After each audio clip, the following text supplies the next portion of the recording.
In this video, we will learn about the visitor design pattern and how to implement it using C++ code. Visitor is a behavioral design pattern that allows us to separate the algorithm logic from the objects in our code that the algorithms operate on. As the name implies, instead of the algorithms being tightly coupled with the objects, we can think of this pattern as allowing the algorithms to visit an object, operate on it, and then visit the next object. As a result, the code is more loosely coupled and is more generic. Let's look at how to implement the visitor design pattern using C++ code. At the top of the program, we will include the array header file. Next, we will declare a class named house A and a class named house B. After that, we will create a class named person. Inside of this class, we will use the public access modifier and create a virtual function with a void return type named visitHouseA that takes in one parameter, a const pointer to a house A named element, which we mark as purely virtual. Then we will create a virtual void function named visitHouseB that takes in one parameter, a const pointer to a house B named element, which we mark as purely virtual. Then we will define our house class. Inside of here, we will use the public access modifier and have a virtual destructor for our function, as well as a virtual function with a void return type named accept that takes in one parameter, a pointer to a person named visitor, which we mark as purely virtual.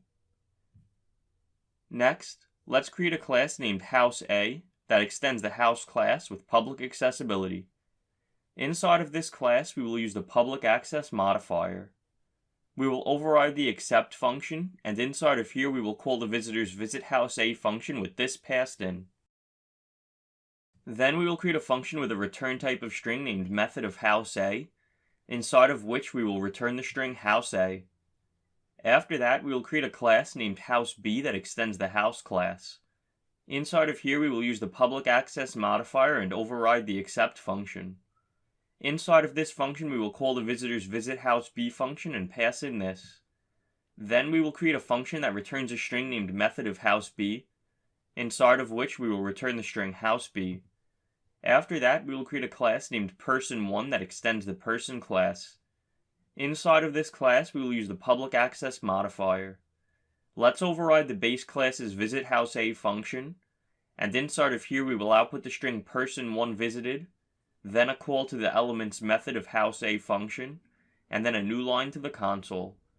Next, we will override the base class's visitHouseB function, and inside of here we will output person1 visited, then a call to element's method of house_b function, and then a new line to the console. Then we will create a class named person2 that extends the person class. Inside of this class, we will use the public access modifier and override the base class's visitHouseA function. Inside of this function, we will output the string person2 visited, then a call to element's method of house_a function, and then a new line to the console. Next, we will override the visitHouseB function, and inside of here we will output the string person2 visited, then a call to element's method of house_b function, and then a new line to the console.